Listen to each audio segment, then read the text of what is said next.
नमस्कार, प्रभा साक्षी news network और आप सभी का स्वागत है। मोदी सरकार ने देश में कृषि, ऊर्जा, खेल और ऊर्जा सुरक्षा को नई गति देने के उद्देश्य से करीब 4,41,209 करोड़ रुपए की 4 बड़ी योजनाओं को मंजूरी दी है।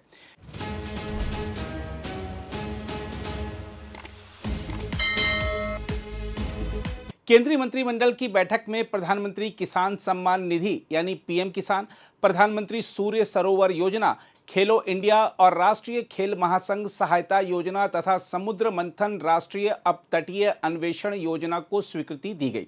हम आपको बता दें कि प्रधानमंत्री नरेंद्र मोदी की अध्यक्षता में हुई केंद्रीय मंत्रिमंडल की बैठक के बाद सूचना और प्रसारण मंत्री अश्विनी वैष्णव ने मीडिया को फैसलों की जानकारी दी। उन्होंने बताया कि मंत्रिमंडल ने प्रधानमंत्री किसान सम्मान निधि योजना को वित्त वर्ष 2026-27 से 2030-31 तक अगले 5 वर्षों के लिए जारी रखने का फैसला किया है। इस पर 3,15,614 करोड़ रुपए खर्च किए जाएंगे। योजना के तहत पात्र किसान परिवारों को प्रतिवर्ष 6,000 रुपए की सहायता 3 किश्तों में सीधे डीबीटी के माध्यम से मिलती रहेगी। स्वच्छ ऊर्जा को बढ़ावा देने के लिए प्रधानमंत्री सूर्य सरोवर योजना को भी मंजूरी दी गई है। 5,070 करोड़ रुपए की इस योजना का लक्ष्य 5 वर्षों में 5,000 मेगावाट फ्लोटिंग सोलर क्षमता विकसित करना है। इसके तहत जलाशयों और नहरों पर सौर ऊर्जा परियोजनाएं स्थापित की जाएंगी, जिससे भूमि अधिग्रहण की आवश्यकता नहीं होगी और जल संरक्षण के साथ स्वच्छ ऊर्जा उत्पादन भी बढ़ेगा। खेल क्षेत्र को मजबूती देने के लिए सरकार ने खेलो इंडिया योजना और राष्ट्रीय खेल महासंघ सहायता योजना के लिए कुल 36,441 करोड़ रुपए मंजूर किए हैं। इसका उद्देश्य खेल अवसंरचना का विस्तार, प्रतिभाओं को वैज्ञानिक प्रशिक्षण, अंतर्राष्ट्रीय स्तर की तैयारी और भारत को वैश्विक खेल महाशक्ति बनाने की दिशा में मजबूत आधार तैयार करना है। इसके अलावा 84,084 करोड़ रुपए की लागत वाली समुद्र मंथन राष्ट्रीय अपतटीय अन्वेषण योजना को भी स्वीकृति दी गई है। इस योजना के जरिए समुद्री क्षेत्रों में तेल और गैस की खोज तेज होगी, घरेलू उत्पादन बढ़ेगा, आयात पर निर्भरता कम होगी और ऊर्जा आत्मनिर्भरता को मजबूती मिलेगी। खैर, आइए देखते हैं अश्विनी वैष्णव ने अपनी विस्तृत प्रेस वार्ता में और क्या जानकारियां दी हैं। की एनर्जी स्टोरेज भी स्कीम में रखी गई है, जिससे कि जो पीक डिमांड है उसको प्रॉपर्ली मॉड्यूलेट किया जा सके। Projects will be selected through tariff based competitive bidding. सबसे अच्छी बात है कि इसमें लैंड एक्विजिशन की जरूरत नहीं है और existing reservoirs, canals, industrial ponds, इन सब का उपयोग किया जा सकता है। और एक एडिशनल बेनिफिट ये मिलेगा कि जो पानी का इवेपोरेशन हो जाता है वो बचेगा। ऑब्वियसली सोलर का जो बेनिफिट है CO2 एमिशंस में बहुत बड़ा बेनिफिट है। 10 million tons of CO2 emissions को ये प्रिवेंट करेगा। ये इस पूरे प्रोग्राम का ऑब्जेक्टिव है। और करीब 16 to 17,000 full time employment create होगा। डोमेस्टिक मैन्युफैक्चरिंग वैसे भी सोलर की बहुत अच्छी हो गई है, इससे और भी इसमें बेनिफिट मिलेगा। दूसरा बहुत बड़ा फैसला लिया है आज माननीय प्रधानमंत्री जी ने, पीएम किसान योजना को और आगे एक्सटेंशन दिया गया है। पीएम किसान योजना आप सब जानते हैं कि देश की एक फ्लैगशिप प्रोग्राम है और इस प्रोग्राम में देश के किसानों को जो क्रॉप साइकिल है, क्रॉप साइकिल के हिसाब से बेनिफिट दिया जाता है। साल में 3 बार 2,000 रुपए का सपोर्ट, इनकम सपोर्ट दिया जाता है, जिससे कि बीज खरीदना हो, फर्टिलाइजर खरीदना हो, इन सब के लिए किसानों को एक अच्छी क्रॉप साइकिल के बिगिनिंग में बेनिफिट मिलता है, जिससे कि खेती करने के टाइम में, सोइंग के समय में बेनिफिट मिलता है।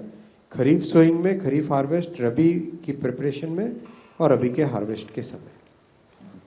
और ये सारा का सारा bank account, direct benefit transfer bank account में जाता है, जो कि आप सब जानते हैं कि माननीय प्रधानमंत्री जी के एक बटन दबाते ही देश के करोड़ों किसानों के पास ये बेनिफिट जाता है। इसमें जिस तरीके से पिछले 5 वर्षों में क्यूमुलेटिव डिस्बर्समेंट अभी करीब 3,10,000 करोड़ रुपए का बेनिफिट किसानों के पास जा चुका है इन 5 वर्षों में। ये कंप्लीट आगे बढ़ाया जाएगा अब इसको, और इसमें कई तरह की स्टडीज भी हुई है। 85% of the farmers have reduced their borrowing because of this programme. ये भी एक बहुत बड़ा बेनिफिट है इस पूरे प्रोग्राम का। और जो हाई कॉस्ट इनफॉर्मल क्रेडिट पे जो डिपेंडेंस होती थी वो डिपेंडेंस कम हुई है। बहुत इंपॉर्टेंट है ये, जो लोकल एक तरीके से लोन लेने का जो तरीका होता है उस पर जो डिपेंडेंस थी फार्मर्स की वो बहुत सिग्निफिकेंटली रिड्यूस हुई है। तीसरा आज का फैसला लिया खेलो इंडिया स्कीम का। जैसा आप देखते हो कि पिछले दशक में स्पोर्ट्स के लिए बहुत नए इनिशिएटिव्स लिए गए और उनका बहुत बेनिफिट मिला है। पुराने समय में जब अगर देखें हम तो कहीं पर एक मेडल लाना भी बहुत मुश्किल होता था। अभी हाल ही में पिछले एक दशक में कई डिसिप्लिन्स में, कई फोरम में, चाहे ओलंपिक हो, एशियाड हो, कॉमनवेल्थ हो, सब जगह बहुत सारे मेडल्स मिले हैं देश को और देश के लिए गौरव की बात है। और एक सिस्टमेटिक तरीका बना है किस तरीके से खिलाड़ियों को तैयार किया जाए। अब उसको और एक नेक्स्ट लेवल पे ले जाने के लिए खेलो इंडिया स्कीम बनी है, जिसका आज माननीय प्रधानमंत्री जी ने अप्रूवल दिया। खेलो इंडिया स्कीम के तहत एक बहुत सिस्टमेटिक तरीके से स्टूडेंट्स को, खासकर यूथ को तैयार किया जाएगा स्पोर्ट्स के कॉम्पिटिशन्स के लिए, चैंपियनशिप के लिए। कंप्लीट एक कॉम्प्रिहेंसिव व्यू लिया जाएगा।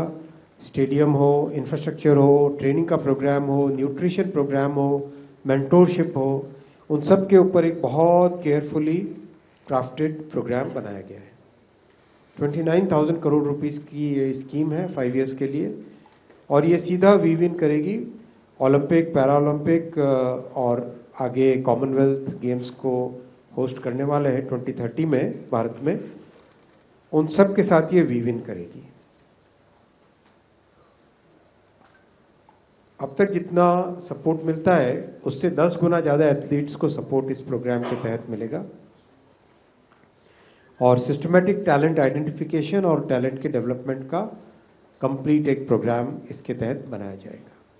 एजुकेशन के साथ भी स्पोर्ट्स को प्रॉपर्ली इंटीग्रेट किया जाएगा। जो टॉप्स स्कीम है, टारगेट ओलंपिक पोडियम स्कीम है, उसको और ज्यादा ग्रास रूट्स तक लेके जाया जाएगा इस स्कीम में। और बहुत सारे जो कॉरपोरेट्स इसमें आना चाहते हैं मदद करने के लिए CSR के थ्रू या अपने नेचुरल तरीके से, उनको भी एक तरीके से हार्मोनाइज किया जाएगा। सरकार के इन्वेस्टमेंट के साथ साथ जो भी प्राइवेट इन्वेस्टमेंट आना चाहे उसको इसमें हार्मोनाइज किया जाएगा।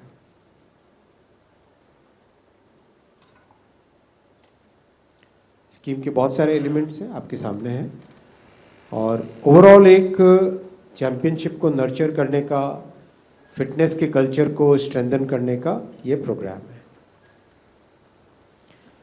नेक्स्ट जो बड़ा प्रोग्राम आज अप्रूव हुआ है वो है समुद्र मंथन। समुद्र मंथन भारत में ऑयल एंड गैस के एक्सप्लोरेशन और प्रोडक्शन का प्रोग्राम है और बहुत एम्बिशियस प्रोग्राम है। 84,000 करोड़ रुपीस का प्रोग्राम है। हमारा जो एक्सक्लूसिव इकोनॉमिक जोन है, यानी समुद्र के अंदर जो भारत की, जिसके ऊपर राइट्स और प्रिविलेजेस रहती है, उस जोन के अंदर बहुत सारे हाइड्रोकार्बन्स हैं, गैस है, ऑयल है। उसका एक्सप्लोरेशन अगर ठीक से किया जाए तो भारत में बहुत कुछ प्रोडक्शन हम कर सकते हैं। इसी चीज को ध्यान में रखते हुए एक्सप्लोरेशन के लिए और उसके बाद में प्रोडक्शन के लिए बहुत एक कॉम्प्रिहेंसिव प्रोग्राम बनाया गया है जिसका नाम है समुद्र मंथन। इसके 2 कंपोनेंट है बड़े। एक है data acquisition, seismic data acquisition. समुद्र में सी बेड के नीचे कहां पर ऑयल मिलने की संभावना ज्यादा है या गैस मिलने की संभावना ज्यादा है, उसकी कुछ टेक्नोलॉजीज हैं, सीज्मिक टेक्नोलॉजीज है मोस्टली। उससे एक बार हमारे पास प्रॉपर जब डेटा आ जाए तो एक्सप्लोरेशन का प्लान ठीक से तैयार किया जा सकता है। और once the exploration plan is prepared, then you can start drilling the holes and then you get the actual data whether there is oil or gas available in that particular point or not. और एक बार exploration ready होता है, then production program can start in a more scientific way. इन सब चीजों को ध्यान रखते हुए इस प्रोग्राम को बनाया गया है। बहुत सारी जगह कॉमन इंफ्रास्ट्रक्चर की जरूरत होती है, जैसे मान लो एक्सप्लोरेशन के लिए जो शिप्स जाती है, रिग्स जाती है, उन रिग्स के लिए जेटीज की जरूरत पड़ती है, उनके बंकर की जरूरत पड़ती है, उनके लिए मक जो होता है जो ड्रिलिंग के टाइम में काम आता है, उसकी ज़रूरत पड़ती है, उसके मैन्युफैक्चरिंग की, इन सब कॉमन इंफ्रास्ट्रक्चर का भी इस प्रोग्राम में ध्यान दिया गया है। तो पहला कंपोनेंट है offshore seismic data acquisition, 28,000 crore rupees का यह प्रोग्राम है। दूसरा कंपोनेंट है एक्सेलरेटेड ऑफशोर एक्सप्लोरेशन स्कीम, ये 43,200 करोड़ रुपीस का प्रोग्राम।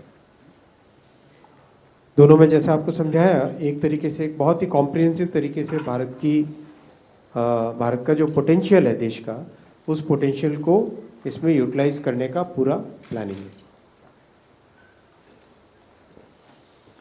इंफ्रास्ट्रक्चर लेड प्रोडक्शन, जहां पर ऑलरेडी वेल डिस्कवर किए जा चुके हैं, लेकिन because of the lack of infra production में कोई दिक्कत आ रही होती है, तो ऐसे केस में जैसे महानदी बेसिन है, कच्छ बेसिन है, यहाँ पर इंफ्रास्ट्रक्चर डेवलप करके और वहाँ पे प्रोडक्शन को कैसे बढ़ाया जाए।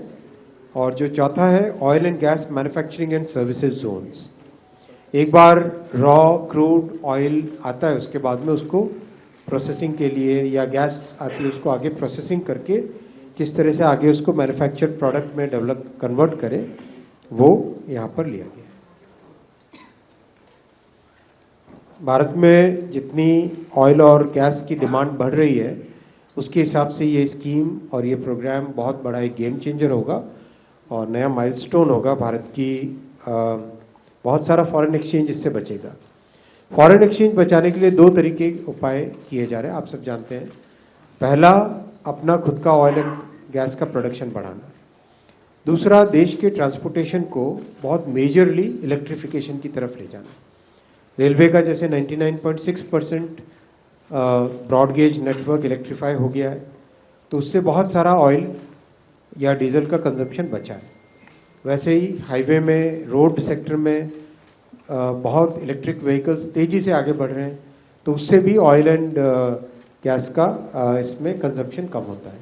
ओवरऑल एक कॉम्प्रिहेंसिव अप्रोच लगाई जा रही है जिससे कि भारत के फॉरेन एक्सचेंज को बचाया जा सके। प्रधानमंत्री श्री नरेंद्र मोदी जी की इस ऐतिहासिक तीसरी टर्म में बहुत सारे इंफ्रा के प्रोजेक्ट्स लिए गए।